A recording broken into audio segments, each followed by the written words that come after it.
Hi, I'm Kevin Dundon and you're watching Hip World Gourmet.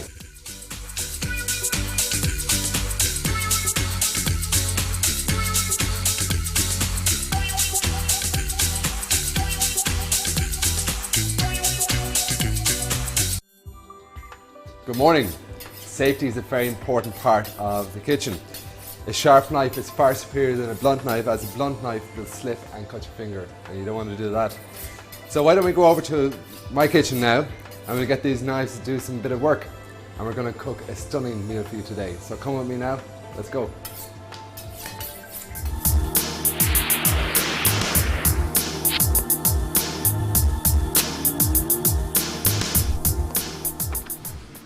So today we're going to show you how to make a seafood chowder.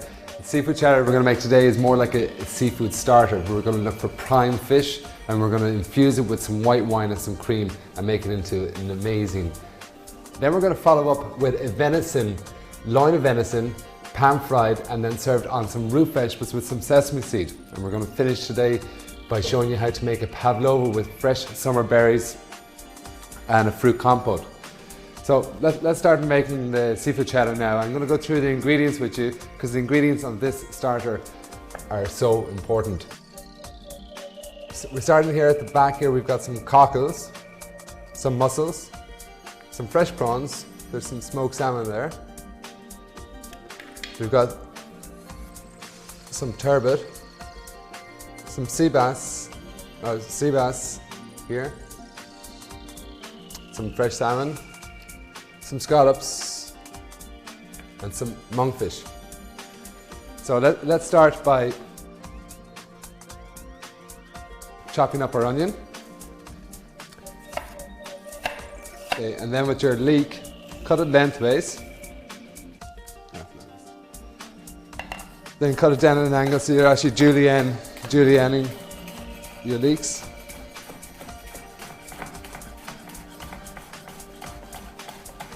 Like so. Then we're going to grab our carrot. Again, do the same process with your carrot. Cut your carrot quite thin because the carrot is actually going to take longer to cook than any of the other vegetables.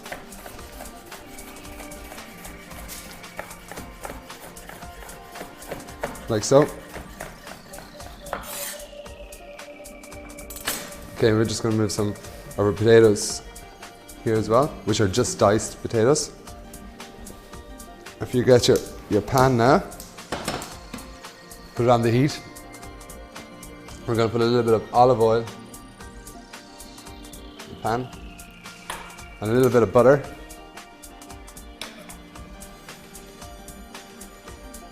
Basically, you just want to dissolve the butter in the oil without getting any colour into it at all. So we put in our vegetables.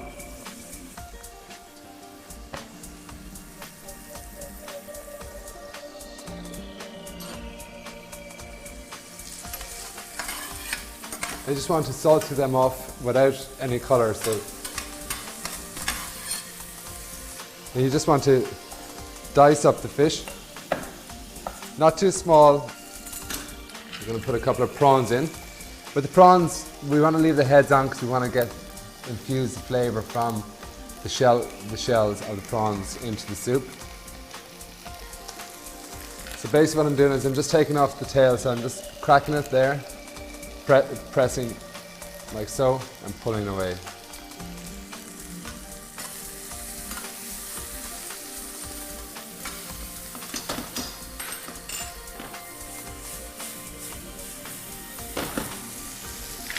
Okay, we'll take some cockles there and some mussels. Okay, we're going to start adding our fish to our chowder now. It's very important at this stage is that you don't vigorously stir your chowder, because if you do that you'll start to break up the seafood and that's not what you want. So in with everything. Start to stir it gently.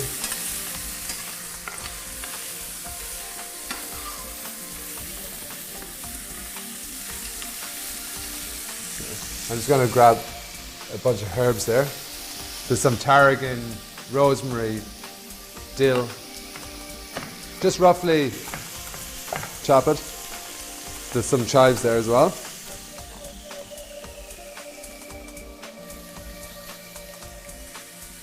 Throw it in. Again, just stirring it gently. We're going to put in some white wine now.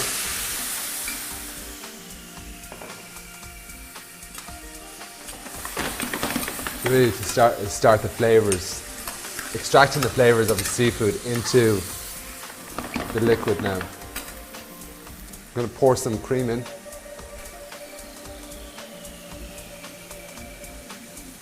It's really starting to come alive now. But it looks actually more like a seafood starter opposed to soup, and that's the purpose, the whole reason why we're doing it this way. You probably noticed that I'm not using any flour. It doesn't need it because we're actually going to do a reduction and make it just the soup just to coat the back of a spoon.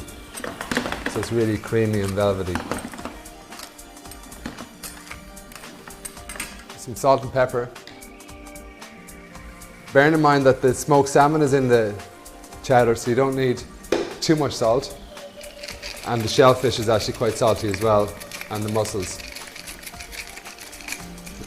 So put a little bit in. Then just before you serve it, taste it again. And if you need a little bit more salt, you can always put it in then.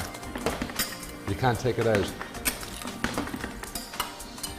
So we're going to take a bit of butter. We're going to dice it. We're going to turn the temperature down on the soup. Okay, and we're just going to put knobs of butter into the soup, and what's that's actually doing is it's actually giving the soup a velvety texture, so it becomes very shiny. So you just want to stir it around. Now once you put the butter in, try not to let it reboil, because if it does, the soup might split on you. But if that happens, don't worry about it. Just add a little bit more cream.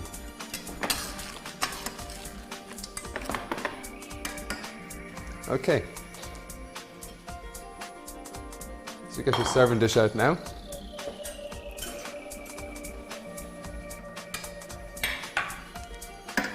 So ladle. Start ladling the soup in.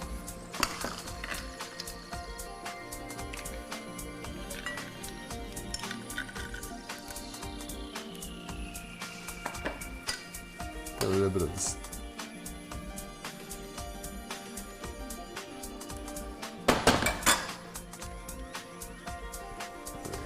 Turn the heat off completely on that.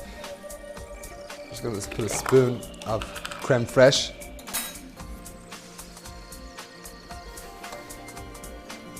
Just on the top, and that's going to start melting down over the seafood into the beautiful infused flavour of all the fish into the white wine and cream.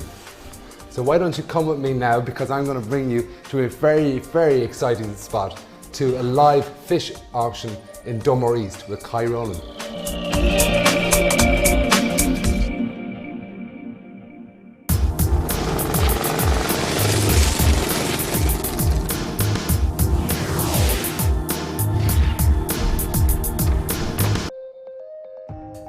So we arrived at Dunmore East fish auction, and we're now looking for Kai to see if we can get some fish and see what he's at. How's it going, Kai?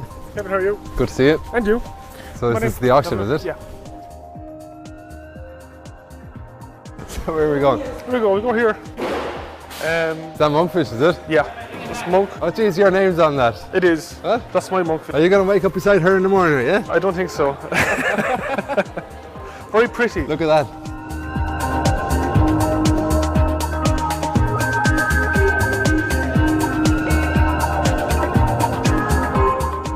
Been noticing that there's tags. What are they? The names of? These are actually the names of the boats. Like each line here, this will be all for one boat. This will be the next boat. This is the Celtic Fisher.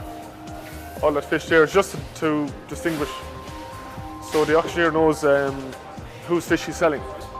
So how do you know how long would the boats go out for this boat here? The boats here in Dunmore generally for 3 or 4 days at most. That's why the fish is good and fresh always, you know. So could they catch fish on the first day? Yeah. And then when was this fish landed? Today? It's landed today. Yeah. And then you take it home tonight. Then that's my job to actually, if I want the freshest fish, I'll bid on this. I get the top bid on this, so I have the choice. I can go through it all. Right. I can take it down and say, right, I want this box, and this box, because I can tell that's really fresh because it's really firm, you know.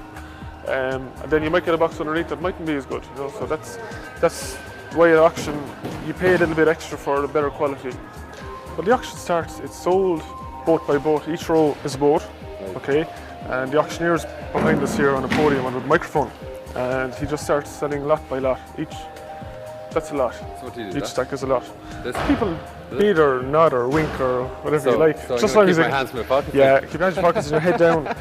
6 cubes of slips, red mullet and turbot, 5, 56, 57, 58, 59, 50, alternate 950, Mr. Fenley, 320, 340, 360, 380, Mr. Rowan, 380. Top 2 boxes there. 46 and 46.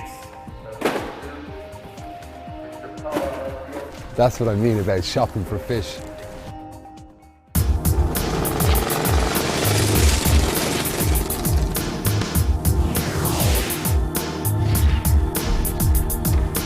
So that was a real treat getting into that fish auction because normally we're not allowed in there.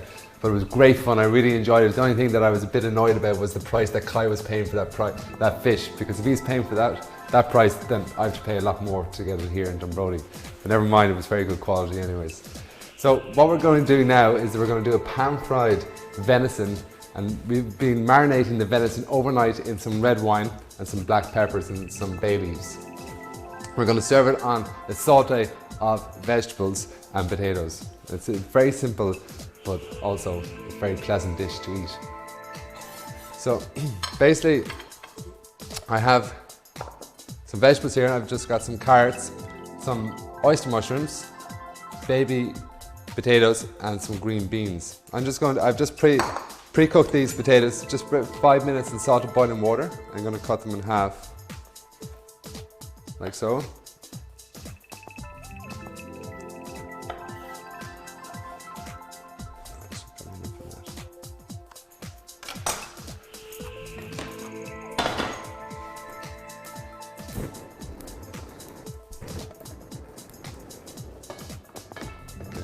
Again, I'm going to salt them in a wok because I find that when you're doing that many amount of vegetables, you can really toss them and get it really coated with the olive oil and get the flavours working together.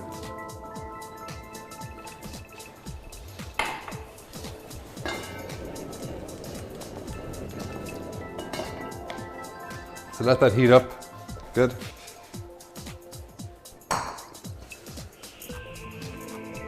So again, it's a very simple thing to do, but if you leave this right to the last minute and then do it all together, do your venison, put it all together, it's the way to go. But just turn on the heat on the pan because we want to get this extremely hot as well, because you want to really seal the juices into the venison.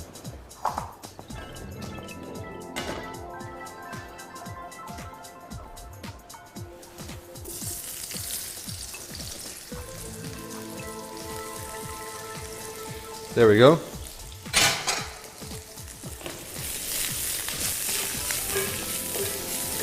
So you want to just give that a toss. You can use a spoon too to stir it around if you want. I'm putting some sesame seed in there as well. Some salt and pepper.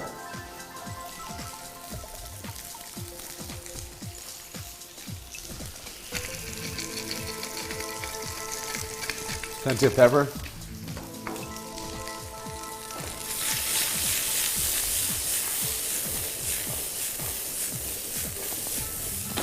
It really took me years to start using venison because I always found that it was a really, really strong flavour and it didn't really agree with me. But I found this supplier, a local supplier, that's actually producing some venison and it's actually not that strong. So it's a lovely tender piece of meat. And he was trying for me to try this for about 6 months. He kept on calling me, Kevin, will you give it a try? I said, no, I'll never use it, I'll never use it. And eventually he persuaded me, just to get him off my back, I said, I'll try some. And then I tried some and I loved it. And I was sorry I didn't try it earlier. So here we go. You can see the venison there, I'm just turning them over.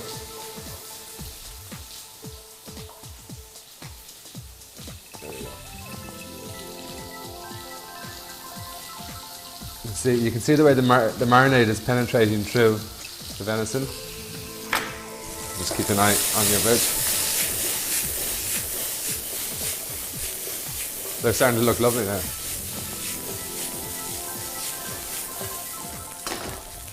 Just turn the heat down on that for a minute. A little bit of olive oil on your pan.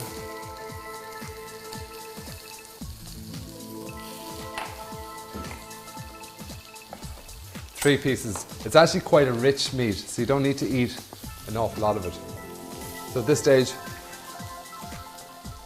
season both sides. Some black pepper.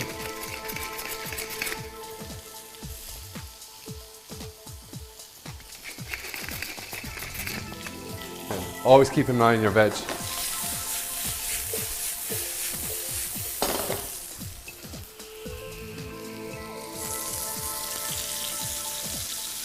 Now I'm going to serve this rare to medium rare because that's the way I like it.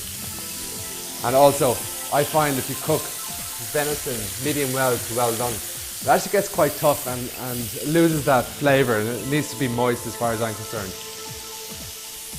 So we get our plate out. Keep an eye on your veg. We're just going to throw a little bit of red wine into the venison, make it to really deglaze the pan and get the flavours off the pan and into a sauce, so we can drizzle it over top of the venison. So we'll just turn the veg off there.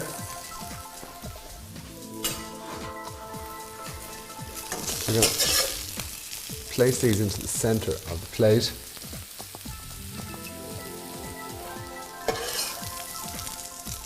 Excellent.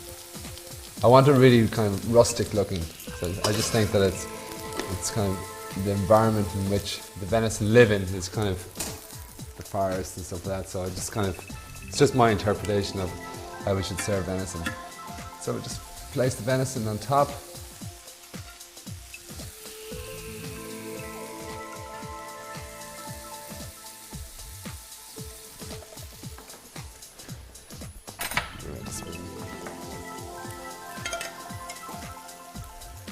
Okay, not very much sauce, because there's great flavour in the veg, there's great flavour in the venison, so it just needs a little bit.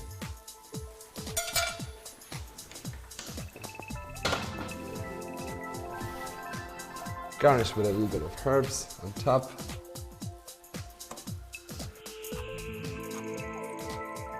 So there you have it, a rustic approach to pan-fried venison that we marinated overnight.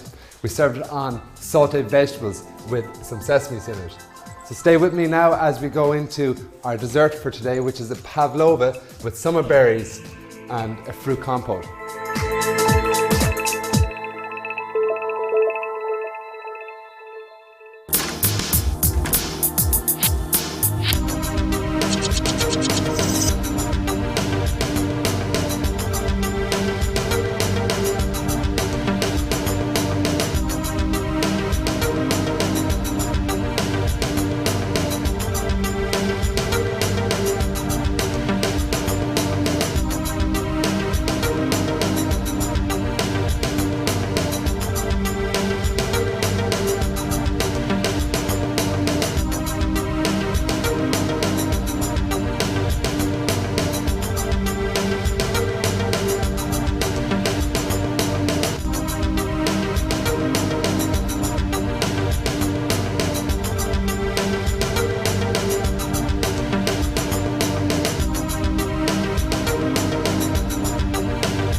So now we're going to make that summer pavlova, one of my favorite desserts. So let's start by looking at the ingredients that we have to make the pavlova today. This is a very simple recipe for pavlova. All we're going to use is some sugar and some egg whites. That's it, nothing else. No cornstarch or vinegar. It's a very simple recipe. Then we've got some fantastic fresh summer berries. We've got beautiful strawberries, really, really luscious blueberries, and some blackberries. And then we have some fruit compote that you've been shown already how to make. So we've got some fresh cream. So let's start by making the pavlova. So it's one part egg whites to 2 parts sugar.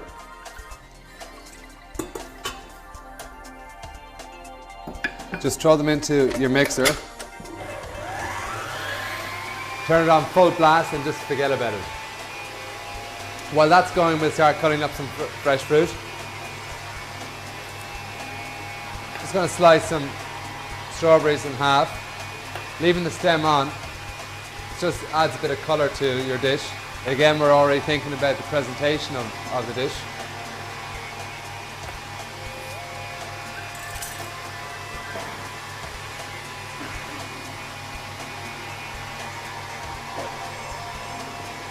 Okay, some blackberries. Just cut them in half.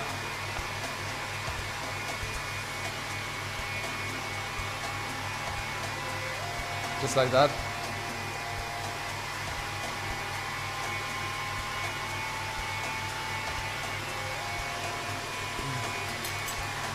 Okay, we're going to put the pavlovas into the oven. So I've got a bit of greaseproof paper here. I've cut it into a square, like so. In order to get the circle out of it, you fold it in half, like so. Then in half again, like so. And using that point there, fold it in half, like so. Always put your fingers there. Again, like so. You hold it like that then. You bring it to the center of the dish. And you just tear like so, and you've got a perfect circle. There you go. As you can see the consistency there, it's holding its shape, and that's exactly what you're looking for.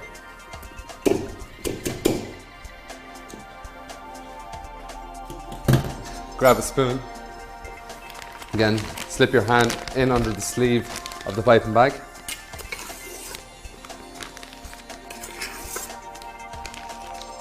And spoon it in. You can see my hands are closing there, which is actually taking it off the spoon.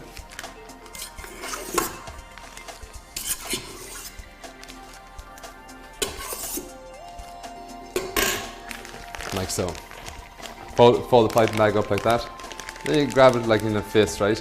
Always by twisting the bag, so you're actually pushing the mixture down to the base of the mixture. So we're just going to make individual portion size, just like that. Treat the piping bag like a pen, as if you're writing.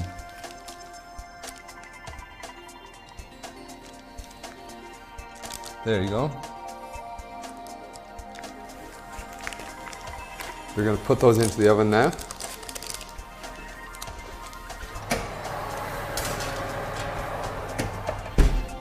They'll take about an hour to an hour and a half to cook, but what you'll get is a lovely crispy meringue on the outside and a gooey centre, and it works really well with fresh cream and summer berries.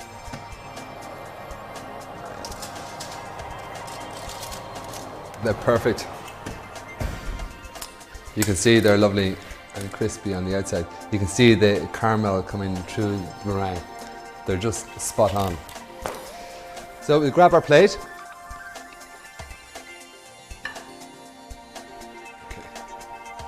So you get a piping bag of cream. The first thing you do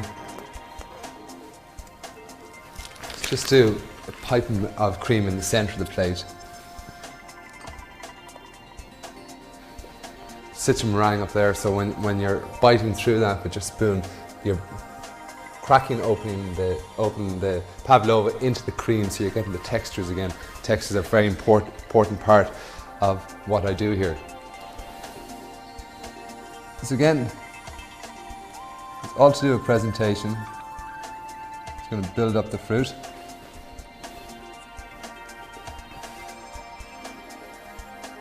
Don't worry about if the berries run on the plate, because it kind of gives that little bit of natural look of the dish. All right. Then our fruit compote.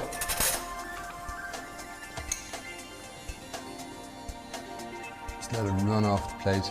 Drizzle a little bit over the fruit. And there you have it. A superb pavlova with summer berries and fruit compote.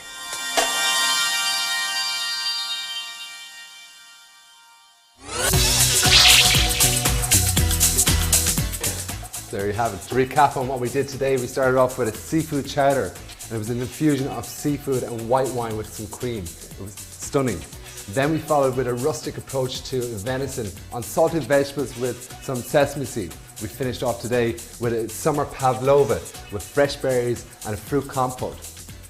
Join me next time when we're discovering new recipes here on Hip World Gourmet. Always remember, we're doing it for the love of food. Slánta.